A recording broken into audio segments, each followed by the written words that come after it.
Hi guys, this is Miss Jermaine. Just want to put out another video going through the slides for lesson 4. Just like I did in the last 2 lessons, I'm going to go through all of the slides and I'm going to tell you and show you what I'm expecting on each one of them. So if we look at slide number 1, like always, we have a list of what we need to do down here on the right side, and we have our due date here of Thursday. If we click on to slide 2, we have our warm-up. And if we read our directions, here are 3 different ways to represent functions. How are they alike and how are they different? So we have an equation here. Let's do a pen. We have an equation, we have a graph, and we have a table. So over in this box right here, we're going to have to click and type in how are they alike. You could say positive, or any way that you think that they are alike. Then you're going to come in the box that's next door to it, to the right, and you're going to type, how are they different? Okay, just like we have been doing, just typing in those text boxes. Let's take a look at slide number 3. So slide number 3 has 2 videos for you to watch in it. The first video is how to distinguish whether these different types of representations are a function. So we're going to be looking at an equation, a graph, and a table. What are we going to have to notice on all 3 of those to decide whether or not it's a function? You're going to watch your second video that's going to talk about ways that these are not functions. So if you're looking at an equation, if it's not a function, a graph if it's not a function, and a table, I'm going to tell you guys right now that these 2 videos are really important to watch. Watch them both all the way through. These are going to be the anchor of this lesson and the quiz that we're going to take at the end. So make sure you're paying really close attention.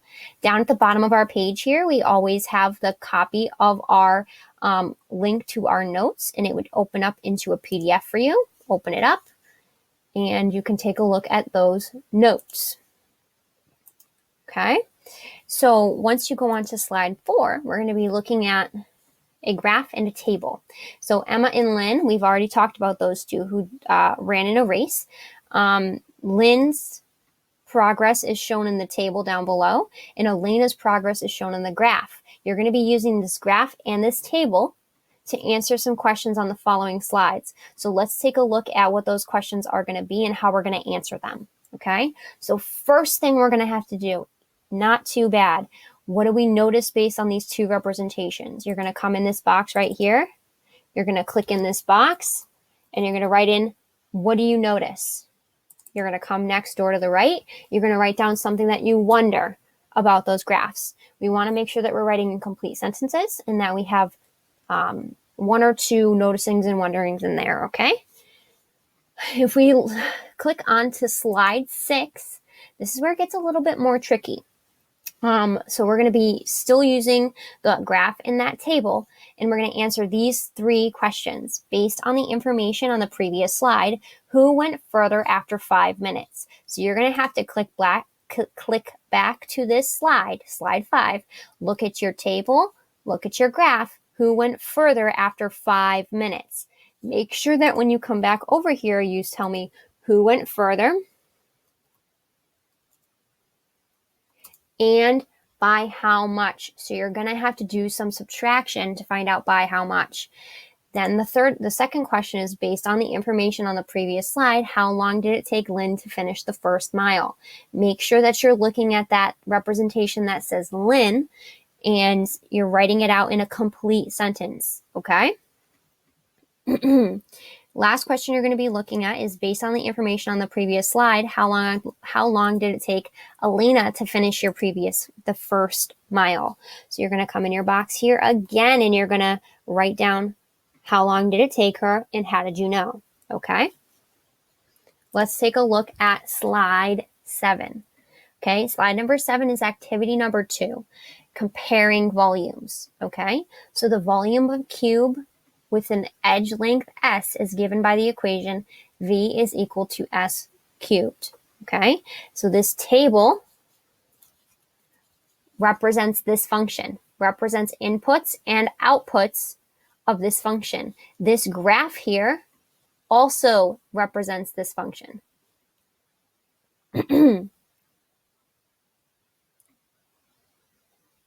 Sorry. This graph here represents the volume of a sphere. So this first table here is talking about the volume of a cube. The second graph over here, if you have to make sure you're reading really carefully, is talking about the volume of a sphere, okay? So let's take a look at these questions. These 3 questions you're going to be answering here refer back to this graph in this table and the equation up here. Okay, so let's take a look at the questions. Is the volume of the cube with an edge length of 3 greater or less than the volume of a sphere with a radius of 3? So you're going to be comparing. It is, I don't know if it's less or more. I don't know. I haven't looked at it closely enough. That's your job to figure out. So then you're going to come down to number 2. If a sphere has the same volume as a cube with a side length 5, estimate the radius of the sphere. Okay, so you're going to have to look at your table and your graph to figure out the answer for number 2 there. Last one you're going to look at here is you're going to compare the outputs of the 2 volumes when the inputs are 2. So you're going to be looking at one specific point when your input or your x-axis is equal to 2 on both of those different graph and table. You're going to tell me about so they're asking to compare them, right? So how are they the same? They are the same because whatever reason that you come up with, okay? Just typing our answers right in these boxes. So let's take a look at activity number 3. Activity number 3 is it's not a race, okay? So this is where I need everybody being super, super, super vigilant, okay? So in this activity, we're going to have 2 scenarios about families driving on the highway. One is represented in an equation. One is represented in a table. Remember, you can find values by substituting what you know into the equation up here. Or by creating a table using that equation, okay? So if we look here, Elena's family is driving on the freeway at 55 miles per hour. The equation would be D is equal to 55t. But we're going to be talking about units of time in minutes. So this equation right here is the one that you're really going to want to focus on and use. D is equal to 0.9t. Because we're talking about minutes, where this equation up here is talking about miles per hour, okay? So you're going to use that equation in this table to answer the questions on slide number 10. Who has traveled further after 5 minutes and after 10 minutes, okay? How long does it take? So for when you get your answers here, you're going to come into this box and you're going to write 5 minutes, and then you're going to say Julia. Joke's on you because there's nobody named Julia. And then 10 minutes is Dan. Boom. This is what I'm looking for. 5 minutes and 10 minutes. How long did it take Elena's family to travel as far as Andres had traveled after 8 minutes? You're going to come in your box and you're going to say, it took Elena's family, ... however many minutes. For number 3, for both families, the distance in miles is a function of time in minutes. Compare let's see what this is.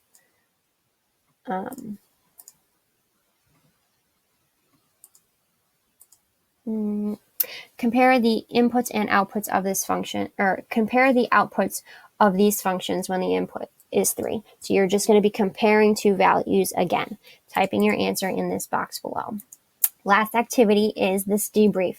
In the previous activity, you analyze various representations of functions. Your job is to reflect which representation table, graph, or equation do you prefer to use? You're going to come down here and you're going to say, I prefer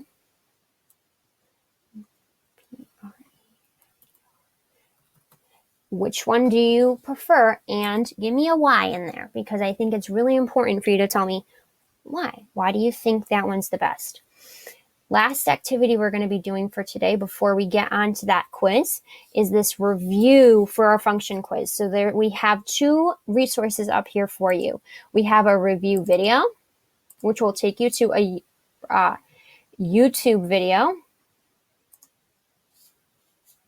And we also have a review game, which will open up into a new window, and it will open up a quiz for you, which will allow you to test your skills. And at the end of each question, it's going to tell you what the right answer is. So you're not just going to not know what your score is. You're going to be, at the end of it, you're going to know exactly what you did right, what you did wrong. Okay? So then we're going to move on to the quiz. Okay? And let me show you what that quiz is going to look like.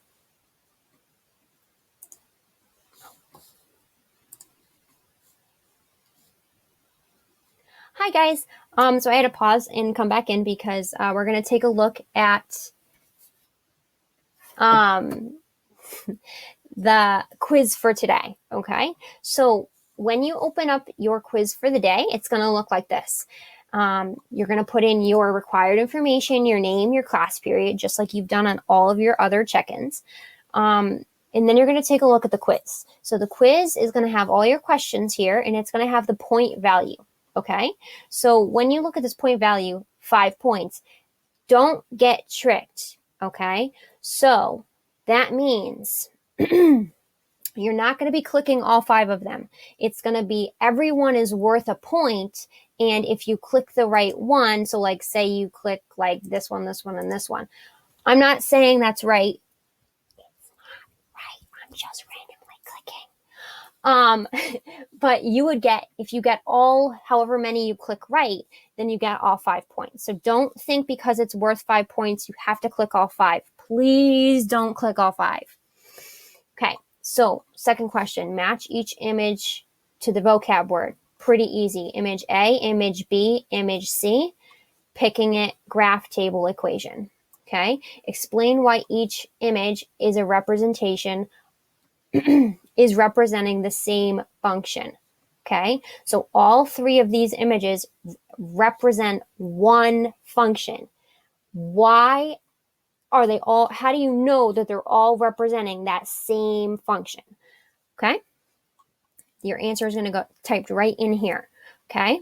Determine if the table represents a function. Remember that video that I posted along with lesson 1 is going to be really helpful for you, but also those videos from today, function, not function, are going to be super, super, super important for this one. Yes, no. Easy peasy. Okay. Explain why the table is or is not a function. So this is, you're going to tell me. There's going to be a couple different answers that I'm going to be that I'm going to accept here. So I want you to try your best. Why is it a function or why is it not a function? Okay. Determine if the equation represents a function. Does this represent a function? Yes or no. Explain why it is or is not a function. Short answer here. Because it blah, blah, blah. Okay. Last one we're going to look at for right here is determine if this graph represents a function. Okay. Does it represent a function? Yes or no. Explain why this graph is or is not a function in this box right here. Okay. Then we're going to move on to the next section, which is going to be which graph represents a function. The lesson video from today is going to be so, so, so important because it's going to go into detail on this question right here. Which one of these represents a function? Only one of them represents a function. Okay. Last question is which table is not a function? Make sure that you are really aware of that word not, because 3 of them are, one of them is not. You pick which one is not. And then once you finish the quiz, you have to hit this submit button. Okay. Nice job, guys. So, guys, once you finish your quiz and you submit it to me, make sure that you remember you're not going to get your score right away. I'm going to have to go through and grade those ones that you had to say why or why not. So you're not going to get your score back right away. I'm going to send it back to you once I go through it. Okay? Last page. You're done. Finish your quiz. Finished all your lesson activity from today. You did a great job. False. You did an awesome job. I'm really proud of you guys. Work really hard. Make sure you're reaching out to me if you have questions. Send me an email. Call my Google phone number. We can talk through things if we need to, okay? So good luck, everybody. I believe in every single one of you. You're going to be great, okay? Bye, guys.